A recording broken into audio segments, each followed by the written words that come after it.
mais uma vez, que bom ver você aqui na nossa aula e espero que essa semana foi uma semana maravilhosa na sua vida, que você ligou bastante para Deus. Ligou bastante para Deus, conversou com Ele e Ele atendeu.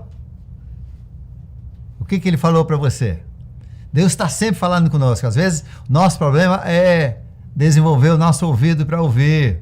Às vezes é tipo, eu estava na reunião hoje com o pessoal pela internet e eu não estava conseguindo a outra pessoa ouvir a outra pessoa. É porque o dele estava no mute.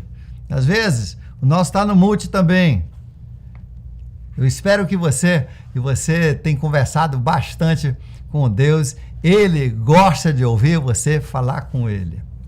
Hoje, nós vamos continuar as nossas lições. Nós já falamos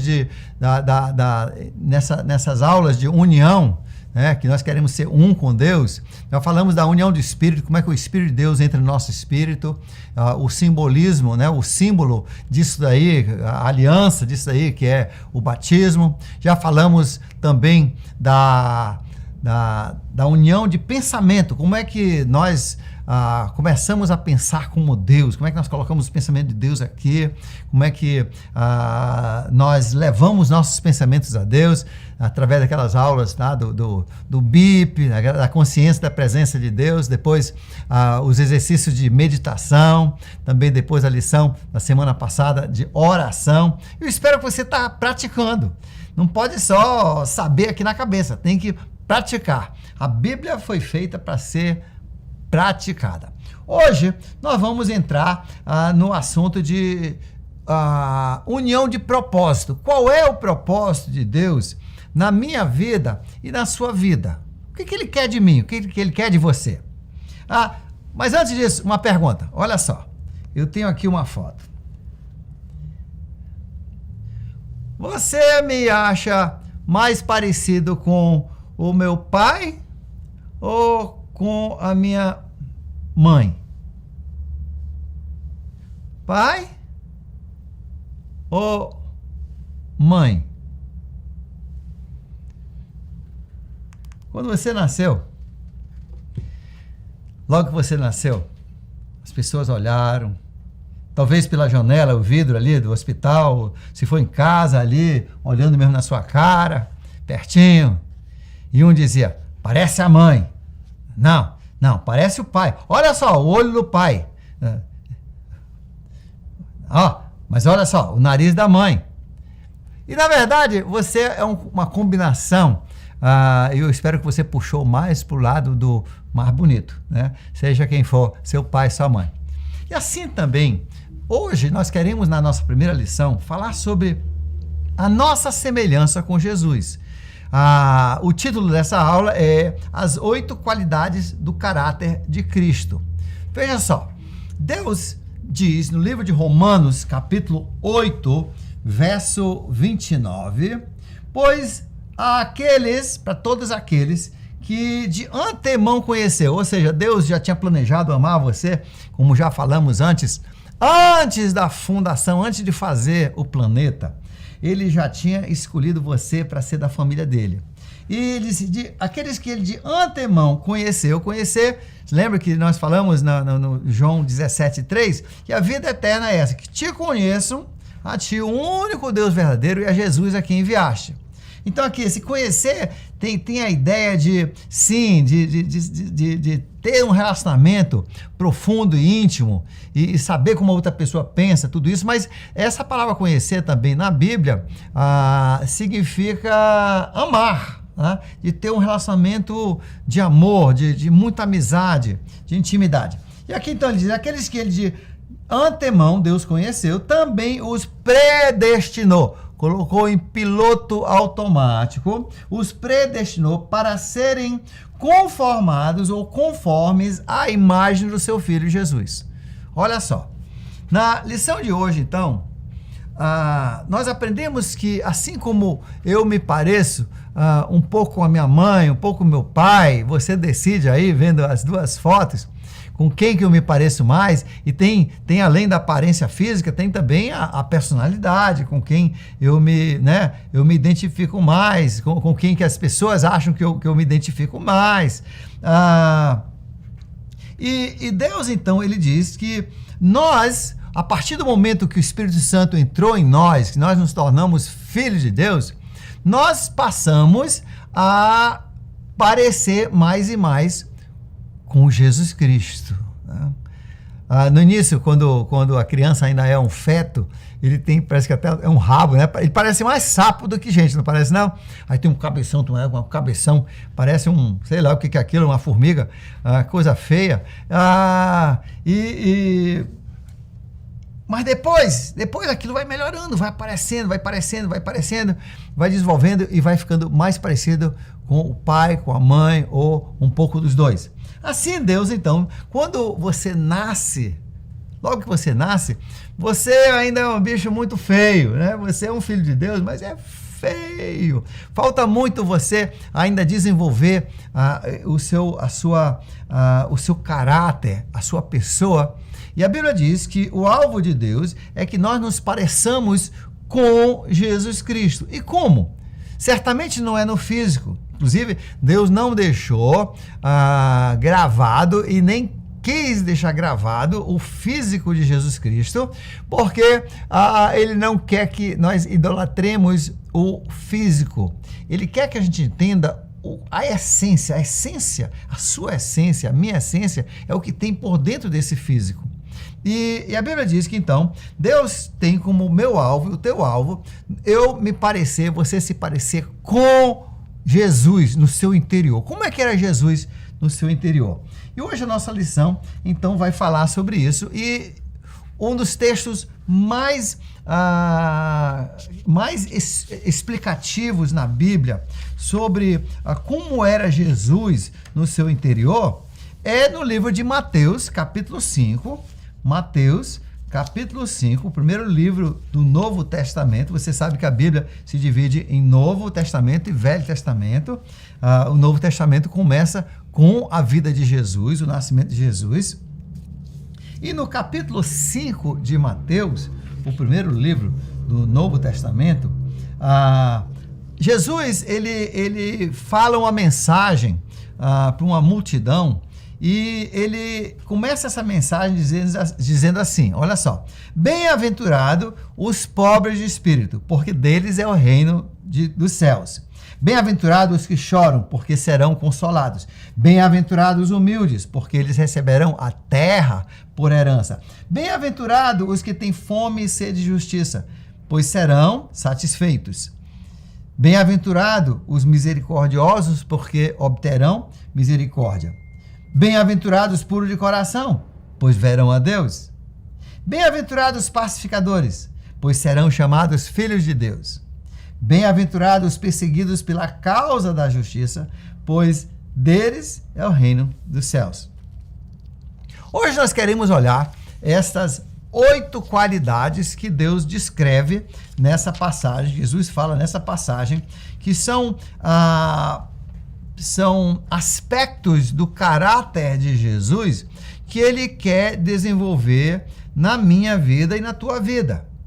Então, no seu livro, na página 51, nós vamos então estudar cada uma dessas 8 qualidades, onde tem aí Mateus capítulo 5, verso 3, e você já pode preencher aí no seu livro, escreva aí a primeira qualidade que vem justamente dessa passagem aqui, de bem-aventurados os pobres de espírito.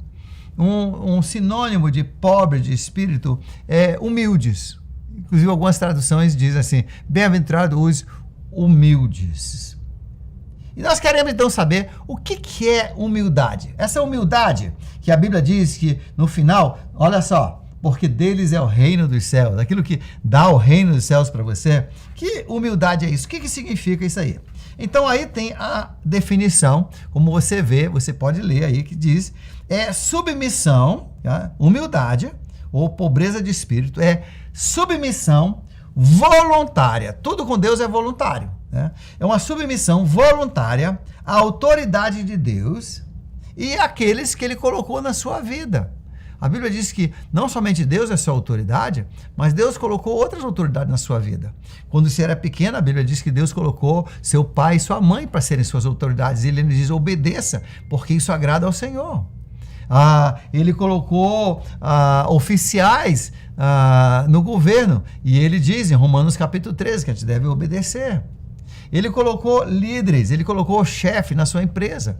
E Deus, então, permite essas pessoas nas nossas vidas, e Ele diz que, então, humildade é uma submissão voluntária a essa autoridade de Deus, e aqui Ele fala a autoridade de Deus. Deus nos fala muitas coisas aqui nas suas Sagradas Escrituras. E no momento que eu disse, eu quero Jesus como meu Senhor, eu disse, não sei se você lembra, eu estou pronto para te obedecer. Pelo menos tentar te obedecer em tudo. Eu quero te obedecer, eu quero que sejas meu chefe. Então, a primeira qualidade que Deus quer na sua vida é que você obedeça a Deus. Obedeça. Jesus, no livro de João, capítulo 14, ele fala 3 vezes, ele diz assim, quem é que me ama? Aquele que tem meus mandamentos e obedece. É isso, amar a Deus é se submeter a Ele, deixar Ele ser o chefe. É isso que Deus quer na sua vida. Então, o sinônimo é obediência, você ser uma pessoa obediente a Ele. O antônimo é desobediência, orgulho, arrogância. Eu não quero, eu não vou fazer o que Ele manda. Deus quer que você seja obediente. Essa é a primeira qualidade que Deus quer na sua vida.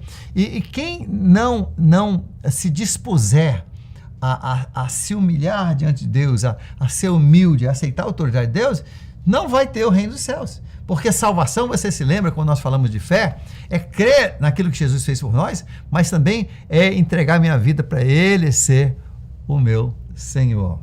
Então, tem aí uns textos relacionados, tá? Você pode ler depois, você tira um tempo para você ler cada um desses e ver como eles são ligados, como eles vêm explicar mais essa questão de submissão ou de pobreza de espírito, de humildade, que é essa submissão à vontade de Deus em nossas vidas.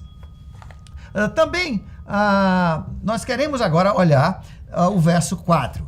Mateus capítulo 5, verso 4 diz, bem-aventurados os que choram, pois serão consolados. E esse choro, na língua original, é a mesma palavra de luto, aqueles que estão em luto, aquela tristeza profunda, porque eles serão consolados. Eu sempre achei um pouco estranho essa qualidade. O que Deus está dizendo aqui nessa qualidade? Então, anote aí, bem-aventurados os que choram, ou os que estão em luto, porque serão consolados. Na verdade, o que Deus está ensinando, Jesus está ensinando nessa parte, essa qualidade que Ele quer em mim e em você, é que justamente eu me sinta mal, que eu tenha tristeza quando eu vejo o pecado. Porque o pecado mata, o pecado destrói. Quando eu vejo uma pessoa destruindo a sua vida com as drogas, Deus quer que eu sinta tristeza por isso. Quando eu vejo uma pessoa acabando a sua vida através da mentira, através de um vício, através do crime. Há pouco eu vi uma pessoa deitada sobre o asfalto, ali. E Deus quer que a gente se contrista com isso. Deus quer que a gente sinta essa tristeza, principalmente quando tem a ver com pecado, porque o pecado destrói. O pecado destrói. E Deus quer que a gente sinta. Deus não quer que a gente ria do pecado. Eu me lembro uma vez, quando eu era criança, na época, eu morava numa área mais alta, né? O nosso quintal era mais alto, e a gente ficava olhando o pessoal passar na rua, era uma rua muito movimentada. E uma vez eu vi um bêbado. Eu sempre achei bêbado engraçado quando era criança. Eu tinha uns 6 anos e o bêbado estava todo Aí, e eu rindo dele e imitando ele, todo, tentando, né? Rapaz, o meu pai me viu zombando do bêbado. Ele me deu um ralho. Ele disse: Davi, nunca mais eu quero ver você rindo de bêbado. Você não está pensando como Deus pensa. Você não está pensando direito. As crianças dele hoje vão passar fome. Não vai ter leite para o bebê dele. Por quê? Porque ele está bêbado, ele gastou o dinheiro dele todo com cachaça. Ele talvez nem chegue em casa. Ele vai dar um passo na frente de um carro, ele morre e aí fica a família sem pai. Davi, como é que você pode chorar? Como é que você pode rir de uma situação dessa? Isso é motivo de você ficar triste. A partir de lá, naquele momento, eu comecei a ver bêbado de outra forma. Eu tenho pena do bêbado, eu tenho pena daquela pessoa que não consegue vencer o vício. Eu tenho pena da família daquela pessoa. E isso me traz tristeza em pensar do sofrimento causado por um vício. Isso é tristeza espiritual. É choro espiritual. Deus quer que você sinta essa tristeza quando diante de situações causadas pelo pecado. Inclusive, na minha e na tua vida, veja só, se nós conseguirmos pensar na tristeza antes de cometermos o pecado, quantas vezes nós fugiríamos do pecado, não é isso? Por exemplo, o cara tá sendo tentado ali com adultério. Mas se ele parasse para pensar na desgraça que ele vai causar para a família dele, porque a família dele vai descobrir. Cedo ou tarde, Deus diz que vai descobrir. Deus vai ter o cuidado de revelar isso aí. Pode demorar. Pode ser até no dia que ele morreu. Eu já tive 2 casos assim. Descobriram no dia que ele morreu. Mas descobriram.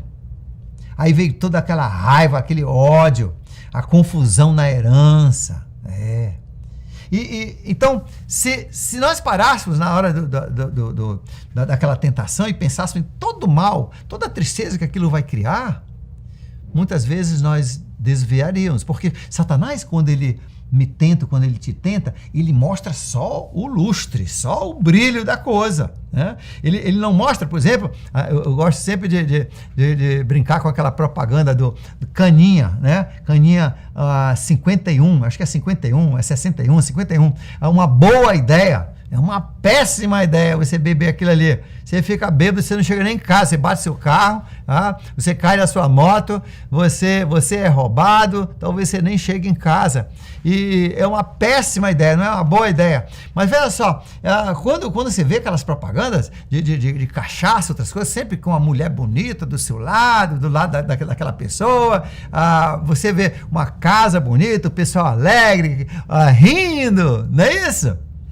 Ele não vê a realidade, aquela pessoa jogada na sarjeta, aquela pessoa que não chega em casa, aquela pessoa que está no hospital, aquela pessoa que matou outra pessoa porque estava dirigindo sob influência do álcool.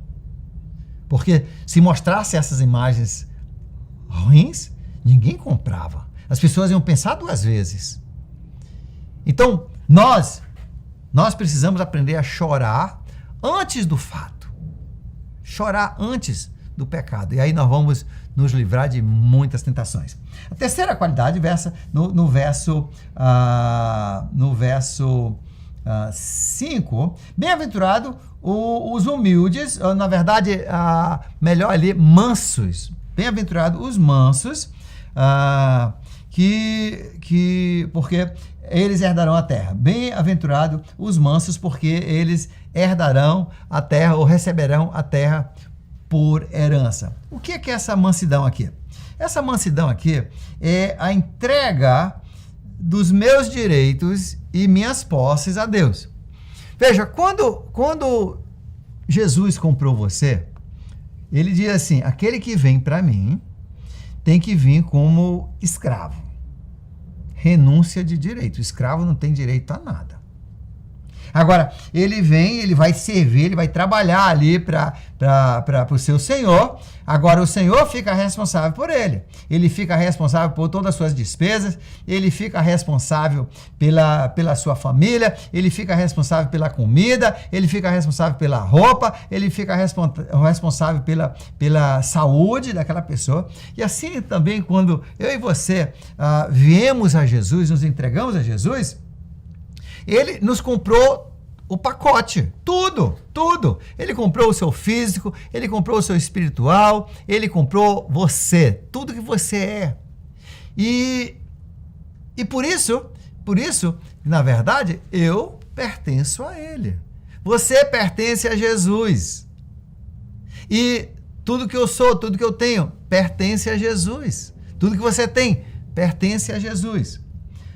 E nessa qualidade aqui, o que Deus quer que a gente entenda é mansidão, é a entrega dos nossos direitos. Todos nós temos direitos. Nós temos direito de falar o que nós queremos, nós temos direito de fazer o que nós queremos, nós temos direito de correr atrás das coisas que nós queremos, de viver a vida do jeito que nós queremos. Nós temos direitos, né? Dentro da sociedade, nós temos muitos direitos. Nós temos direito de sermos felizes, nós temos direito de termos dinheiro, nós temos direito de termos saúde, não é isso? E as pessoas gostam muito de falar, eu vou procurar meus direitos. Você já ouviu alguém falar assim? Mas quando você se entregou a Jesus, veja só, agora ele é responsável pelos seus direitos. Você é dele. A sua casa é dele. Você tem carro? É dele. Você tem família? É dele. Você tem roupa? É dele. Então, essa qualidade de entregar os seus direitos é você entregar aquilo que você acha seu direito para Deus e deixar ele defender o seu direito. Deixa eu dar um exemplo. Uma vez, uma jovem senhora que tinha aceito Cristo, e foi logo no início, logo depois que eu preparei essa série de lições, e ela ia ser a festa da igreja, né? A festa do aniversário da igreja. E ela levou um tecido para fazer um vestido novo para a igreja.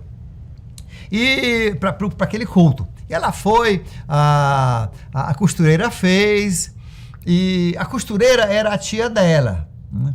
Aí quando foi no sábado, que ela foi pegar a roupa, porque domingo era o culto de aniversário da igreja, quando ela chegou lá, a tia dela disse, eu não sei onde é que está seu vestido, eu deixei bem aqui. Sabe o que tinha acontecido? A prima dela pegou o vestido dela no sábado e foi para uma festa. Cara, ela ficou muito irritada. Mas como a gente tinha estudado isso aqui, a entrega dos direitos, ela disse, sabe de uma coisa? Deus, tu já está testando, tu já está vendo, tu já está pegando aquele vestido para ver se é meu ou se é teu. Senhor, é teu vestido. Tu quer o vestido é teu, não é meu. Então, se tu deixou a minha prima vestir, então o problema é seu, não é meu. Amanhã eu vou pegar um outro vestido, eu vou pro culto.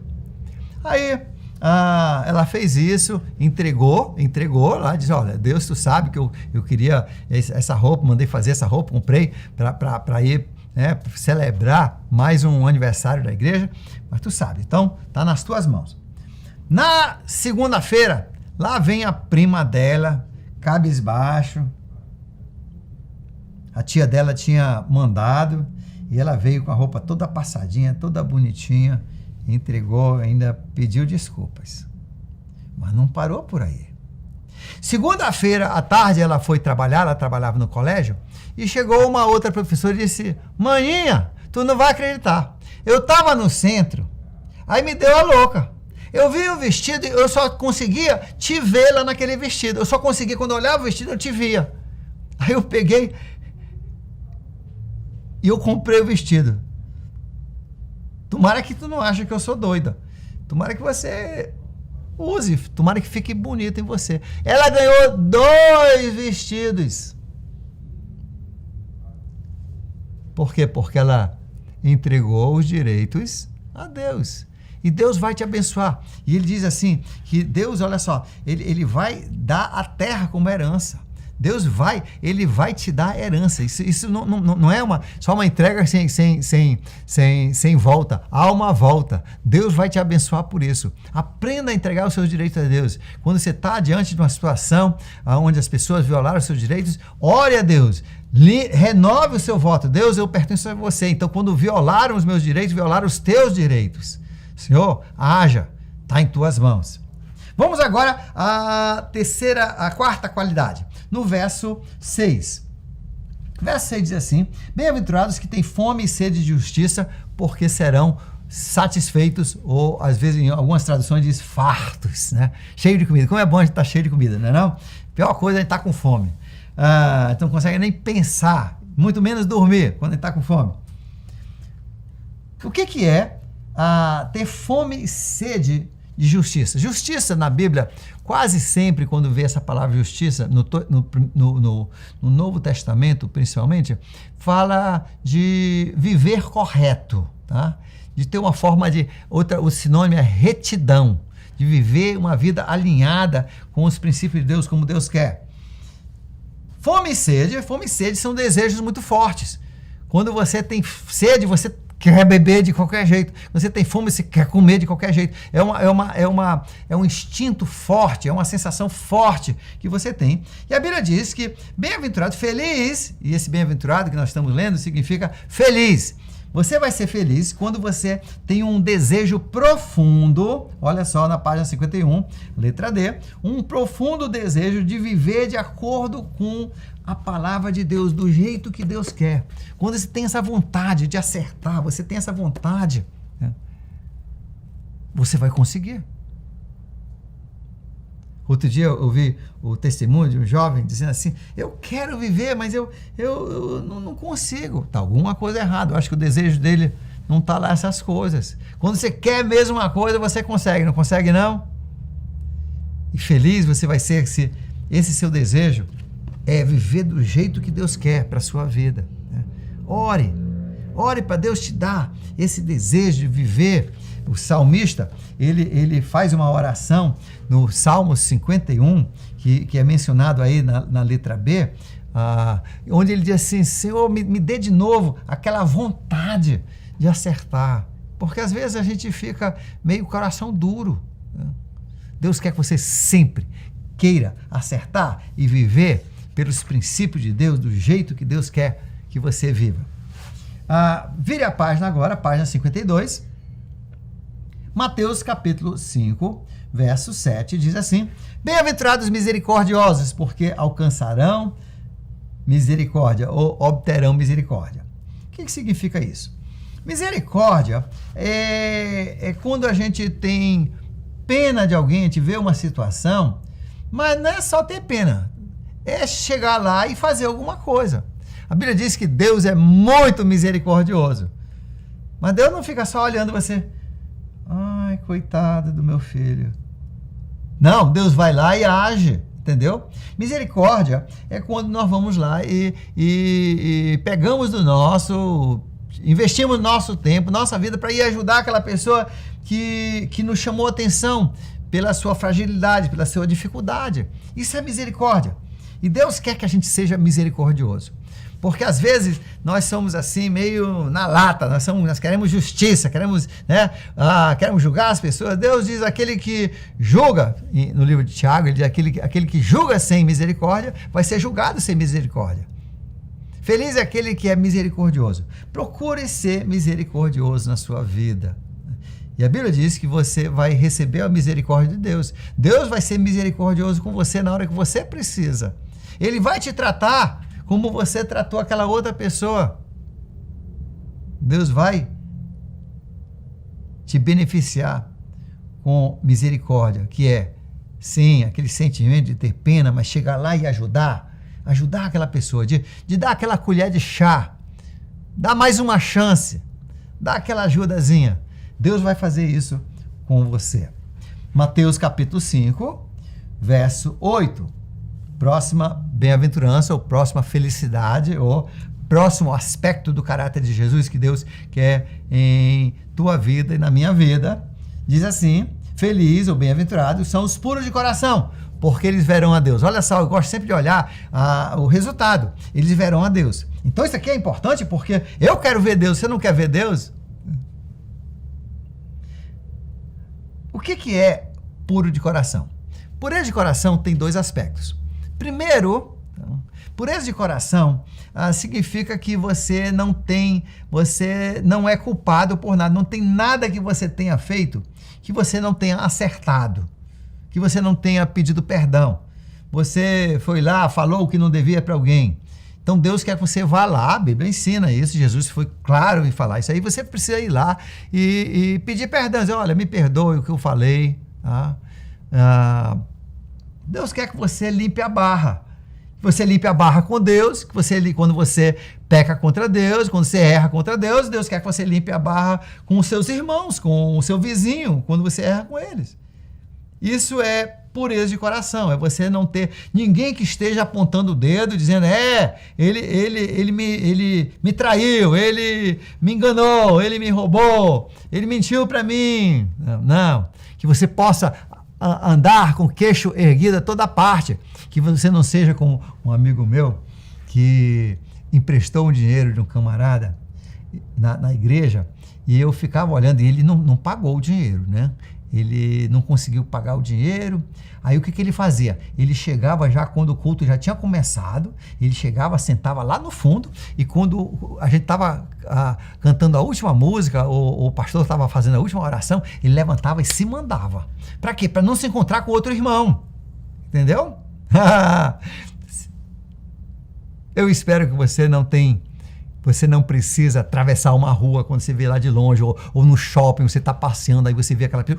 Aí você entra no banheiro, ou entra numa loja para desaparecer. Deus quer que você tenha liberdade, a liberdade de enfrentar e olhar todas as pessoas, olho no olho. Isso é ter um coração puro. O segundo aspecto, eu falei que tem dois aspectos, né? O segundo é de você não reter mágoa contra ninguém. Na vida é muito fácil a gente se magoar, não é não? As pessoas nos ofendem, dizem o que não deveriam dizer, às vezes fazem, eles nos ofendem. E às vezes a gente fica com aquele ressentimento, a gente às vezes gostaria de dar até uns tapas, né? Às vezes até uns tiros, não é verdade? Não para matar, mas só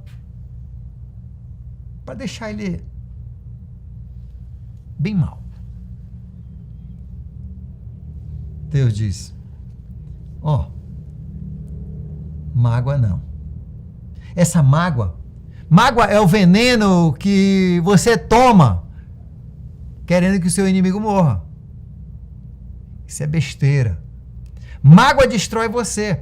Aliás, tem uma série de enfermidades, doenças que são desencadeadas por causa da mágoa.